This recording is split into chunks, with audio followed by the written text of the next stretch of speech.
20.000 leguas de viaje submarino. Jules Verne. Capítulo 10. El hombre de las aguas. Era el comandante de a bordo quien así había hablado. Al oír tales palabras, Ned Land se incorporó súbitamente. El steward, casi estrangulado, salió tambaleándose a una señal de su jefe. Pero era tal el imperio del comandante que ni un gesto traicionó el resentimiento de que debía estar animado ese hombre contra el canadiense. Conseil, vivamente interesado pese a su habitual impasibilidad, y yo, estupefacto, esperábamos en silencio el desenlace de la escena. El comandante, apoyado en el ángulo de la mesa, cruzado de brazos, nos observaba con una profunda atención. Dudaba de si debía proseguir hablando. Cabía creer que lamentaba haber pronunciado aquellas palabras en francés. Tras unos instantes de silencio que ninguno de nosotros osó romper, dijo con una voz tranquila y penetrante: «Señores, hablo lo mismo el francés que el inglés, el alemán que el latín. Pude pues responderles durante nuestra primera entrevista, pero quería conocerles primero y reflexionar después. Su cuádruple retrato, absolutamente semejante en el fondo, me confirmó sus identidades, y supe así que el azar me había puesto en presencia del señor Pierre Aronnax, profesor de Historia Natural en el Museo de París, encargado de una misión científica en el extranjero, de su doméstico, Conseil, y de Ned Land, canadiense y arponero a bordo de la fragata Abraham Lincoln de la Marina Nacional de los Estados Unidos de América». Me incliné en signo de asentimiento. No había ninguna interrogación en las palabras del comandante, y en consonancia no requerían respuesta. Se expresaba con una facilidad perfecta, sin ningún acento. Sus frases eran nítidas, sus palabras precisas, su facilidad de locución notable, y sin embargo, yo no podía sentir en él a un compatriota. El hombre prosiguió hablando en estos términos: «Sin duda, ha debido parecerle, señor, que he tardado demasiado en hacerles esta segunda visita. Lo cierto es que, una vez conocida su identidad, hube de sopesar cuidadosamente la actitud que debía adoptar con ustedes, y lo he dudado mucho. Las más enojosas circunstancias les han puesto en presencia de un hombre que ha roto sus relaciones con la humanidad. Han venido ustedes a perturbar mi existencia». «Involuntariamente», dije. «¿Involuntariamente?», dijo el desconocido elevando la voz. «Puede afirmarse que el Abraham Lincoln me persigue involuntariamente por todos los mares. ¿Tomaron ustedes pasaje a bordo de esa fragata involuntariamente? ¿Rebotaron involuntariamente en mi navío los obuses de sus cañones? ¿Fue involuntariamente como nos arponeó el señor Land?». Había una contenida irritación en las palabras que acababa de proferir, pero a tales recriminaciones había una respuesta natural, que es la que yo le di. «Señor, sin duda, ignora usted las discusiones que ha suscitado en América y en Europa. Tal vez no sepa usted que diversos accidentes, provocados por el choque de su aparato submarino, han emocionado la opinión pública de ambos continentes. No le cansaré con el relato de las innumerables hipótesis con las que se ha tratado de hallar explicación al inexplicable fenómeno cuyo secreto solo usted conocía.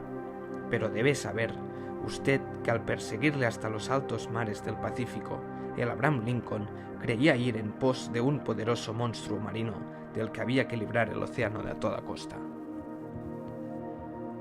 Un esbozo de sonrisa se dibujó en los labios del comandante, quien añadió en tono más suave: «Señor Aronnax, ¿osaría usted afirmar que su fragata no hubiera perseguido y cañoneado a un barco submarino igual que a un monstruo?». Su pregunta me dejó turbado, pues con toda certeza el comandante Farragut no hubiese dudado en hacerlo, creyendo deber suyo destruir un aparato de ese género, al mismo título que un narval gigantesco. «Comprenderá usted, pues, señor, que tengo derecho a tratarles como enemigos». No respondí, y con razón. ¿Para qué discutir semejante proposición cuando la fuerza puede destruir los mejores argumentos? «Lo he dudado mucho. Nada me obligaba a concederles mi hospitalidad. Si debía separarme de ustedes, no tenía ningún interés en volver a verles. me hubiera bastado situarles de nuevo en la plataforma de este navío que les sirvió de refugio, sumergirme y olvidar su existencia. ¿No era ese mi derecho? Tal vez sea ese el derecho de un salvaje, respondí, pero no el de un hombre civilizado. Señor profesor, replicó vivamente el comandante, yo no soy lo que usted llama un hombre civilizado. He roto por completo con toda la sociedad, por razones que yo solo tengo el derecho de apreciar. No obedezco a sus reglas y le conjuro a usted que no las invoque nunca ante mí. Lo había dicho en un tono enérgico y cortante. Un destello de cólera y desdén se había encendido en los ojos del desconocido. Entreví en ese hombre un pasado formidable. No solo se había puesto al margen de las leyes humanas, sino que se había hecho independiente, libre en la más rigurosa aceptación de la palabra, fuera del alcance de la sociedad. ¿Quién osaría perseguirle hasta el fondo de los mares, puesto que en su superficie era capaz de sustraerse a todas las asechanzas que contra él se tendían? ¿Qué navío podía resistir el choque de su monitor submarino? ¿Qué coraza, por gruesa que fuese, podía soportar los golpes de su espolón? Nadie, entre los hombres, podía pedirle cuenta de sus actos. Dios, si es que creía en él, su conciencia, si la tenía, eran los únicos jueces de los que podía depender. Tales eran las rápidas reflexiones que había suscitado en mí el extraño personaje, quien callaba, como absorto y replegado en sí mismo. Yo le miraba con un espanto lleno de interés, tal y como Edipo debió observar a la esfinge. Tras un largo silencio, el comandante volvió a hablar. Así pues, dudé mucho, pero al fin pensé que mi interés podía conciliarse con esa piedad natural a la que todo ser humano tiene derecho. Permanecerán ustedes a bordo, puesto que la facilidad les ha traído hasta aquí. Serán ustedes libres y a cambio de esa libertad, muy relativa por otra parte, yo no les impondré más que una sola condición. Su palabra de honor, de someterse a ella me bastará. Diga usted, señor, respondí. Supongo que esa condición es de las que un hombre honrado puede aceptar. Sí, señor, y es la siguiente. Es posible que algunos acontecimientos imprevistos me obliguen a encerrarles en sus camarotes por algunas horas o algunos días, según los casos. Por ser mi deseo no utilizar nunca la violencia, espero de ustedes, en esos casos, más aún que en cualquier otro, una obediencia pasiva. Al actuar así, cubro su responsabilidad, les eximo totalmente, pues debo hacer lo imposible ver lo que no debe ser visto. ¿Aceptan ustedes esta condición? Ocurrían allí, pues, cosas por lo menos singulares, que no debían ser vistas por gentes no situadas al margen de las leyes sociales. Entre las sorpresas que me reservaba el provenir, no debía ser esa una de las menores. Aceptamos, respondí, pero permítame hacerle una pregunta, una sola. Dígame, ¿ha dicho usted que seremos libres a bordo? Totalmente. Quisiera preguntarle, pues, ¿qué es lo que entiende usted por libertad? Pues la libertad de ir y venir, de ver, de observar todo lo que pasa por aquí, salvo en algunas circunstancias excepcionales, la libertad, en una palabra, de que gozamos aquí mis compañeros y yo. Era evidente que no nos entendíamos. Perdón, señor, proseguí, pero esa libertad no es otra que la que tiene todo prisionero de recorrer su celda y no puede bastarnos. Preciso será, sin embargo, que les baste. ¿Cómo? ¿Deberemos renunciar para siempre a volver a ver nuestros países, nuestros amigos y nuestras familias? Sí, señor, pero renunciar a recuperar ese insoportable yugo del mundo que los hombres creen ser la libertad no es quizá tan penoso como usted puede creer. Jamás daré yo mi palabra, intervino Ned Land, de que no trataré de escaparme. Yo no le pido su palabra, señor Land, respondió fríamente el comandante. Señor, dije, encolerizado a mi pesar, abusa usted de su situación. Esto se llama crueldad. No, señor, esto se llama clemencia. Son ustedes prisioneros míos, después de un combate. Les guardo conmigo, cuando podría, con una sola orden, arrojarles a los abismos del océano. Ustedes me han atacado. Han venido a sorprender un secreto que ningún hombre en el mundo debe conocer. el secreto de toda mi existencia. ¿Y creen ustedes que voy a reenviarles a este mundo que debe ignorarme? Jamás. Al retenerles aquí, no es a ustedes a quienes guardo, es a mí mismo. Esta declaración indicaba en el comandante una decisión contra la que no podría prevalecer ningún argumento. Así pues, señor, dije, nos da usted simplemente a elegir entre la vida y la muerte, ¿no? Así es, simplemente. Amigos míos, dije a mis compañeros, ante una cuestión así planteada no hay nada que decir, pero ninguna promesa nos liga al comandante de a bordo. Ninguna, señor, respondió el desconocido. Luego, con una voz más suave, añadió, ahora, permítame acabar lo que quiero decirle. Yo le conozco, señor Aronnax. Si no sus compañeros, usted al menos, no tendrá tantos motivos de lamentarse del azar que le ha ligado a mi suerte. Entre los libros que sirven a mis estudios favoritos, hallará usted el que ha publicado sobre los grandes fondos marinos. Lo he leído a menudo. Ha llevado usted su obra tan lejos como le permitiría la ciencia terrestre. Pero no sabe usted todo. No lo ha visto usted todo. Déjeme decirle, señor profesor, que no lamentará usted el tiempo que pase aquí a bordo. Va a viajar usted por el país de las maravillas. El asombro y la estupefacción serán su estado de ánimo habitual de aquí en adelante. No se cansará fácilmente del espectáculo incesantemente ofrecido a sus ojos. Voy a volver a ver, en una nueva vuelta al mundo submarino, que, quién sabe, quizás sea la última, todo lo que he podido estudiar en los fondos marinos tantas veces recorridos, y usted será mi compañero de estudios. A partir de hoy, entra usted en un nuevo elemento. Verá usted lo que no ha visto aún hombre alguno. Pues yo y los míos ya no contamos, y nuestro planeta, gracias a mí, va a entregarle sus últimos secretos. No puedo negar que las palabras del comandante me causaron una gran impresión. Habían llegado a lo más vulnerable de mi persona, y así pude olvidar por un instante que la contemplación de esas cosas sublimes no podía valer la libertad perdida. Pero tan grave cuestión quedaba confiada al futuro, y me limité a responder. Señor, aunque haya roto usted con la humanidad, quiero creer que no ha renegado de todo sentimiento humano. Somos náufragos, caritativamente recogidos a bordo de su barco.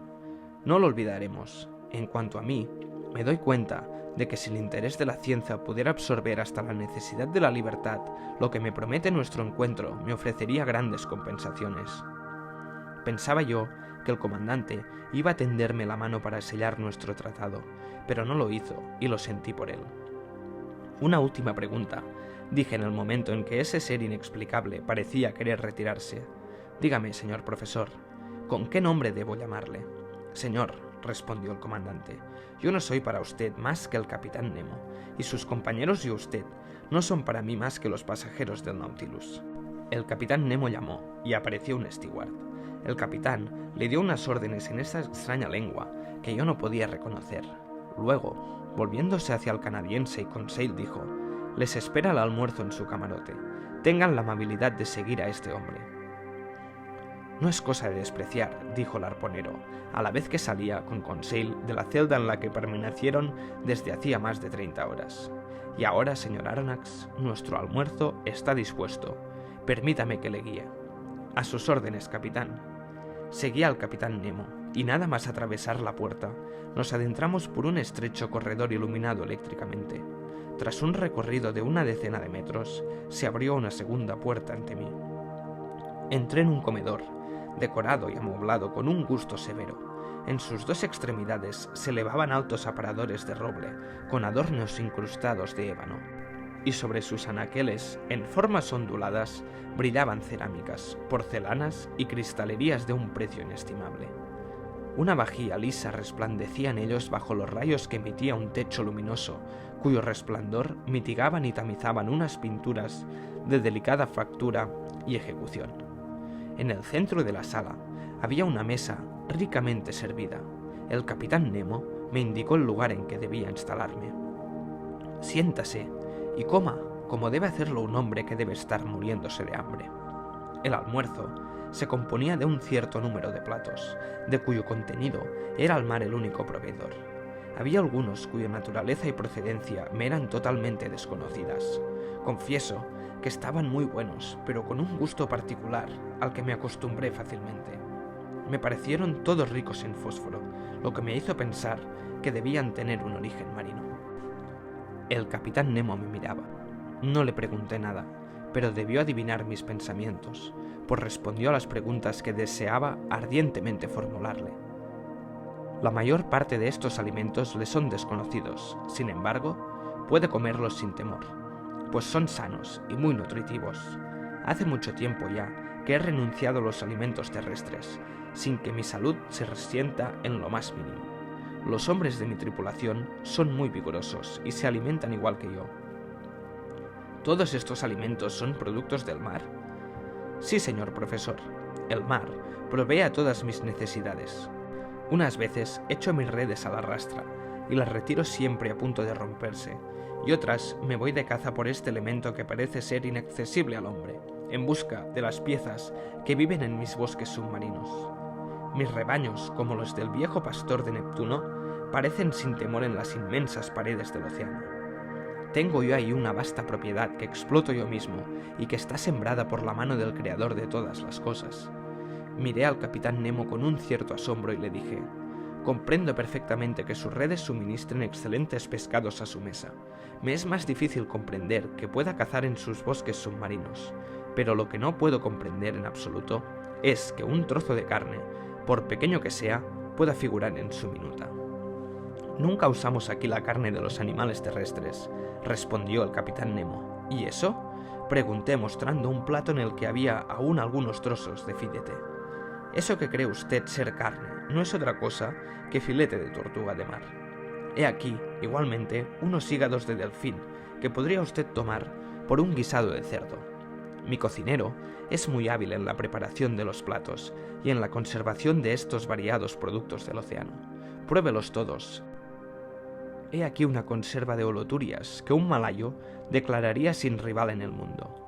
He aquí una crema hecha con leche de cetáceo y azúcar elaborada a partir de los grandes fucos del Mar del Norte. Y por último, permítame ofrecerle esta confitura de anémonas, que vale tanto como la de los más sabrosos frutos. Probé de todo, más por curiosidad que por gula, mientras el capitán Nemo me encantaba con sus inverosímiles relatos. Pero el mar, señor Aronnax, esta fuente prodigiosa e inagotable de nutrición, no solo me alimenta, sino que también me viste. Estas telas que le cubren a usted están tejidas con los visos de ciertas conchas, bivalvas, teñidas con la púrpura de los antiguos y matizadas con los colores violetas que extrajo de las apilisas del Mediterráneo. Los perfumes que hallará usted en el tocador de su camarote son el producto de la destilación de plantas marinas. Su colchón está hecho con la zosteza más suave del océano. Su pluma será una barba córnea de ballena, y la tinta que use, la secretada por la jibía o el calamar. Todo me viene ahora del mar, como todo volverá a él algún día.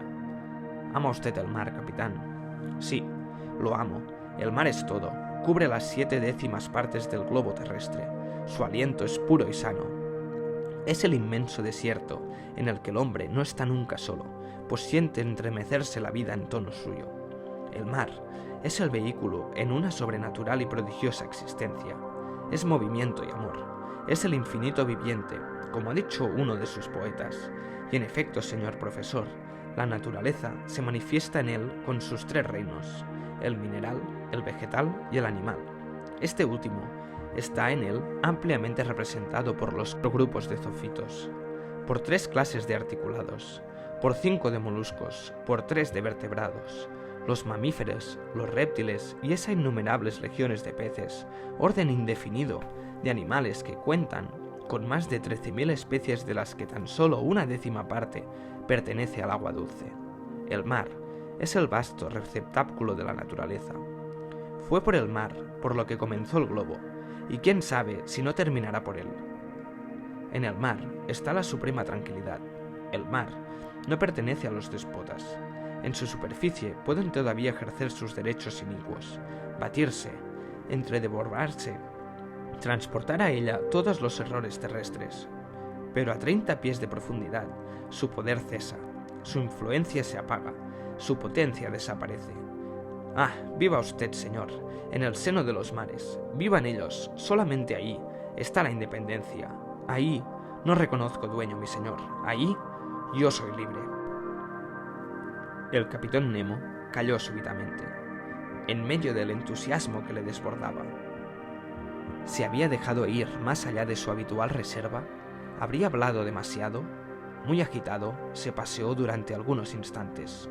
Luego, sus nervios se calmaron, su fisonomía recuperó su acostumbrada frialdad, y volviéndose hacia mí dijo: «Y ahora, señor profesor, si desea visitar el Nautilus, estoy a su disposición».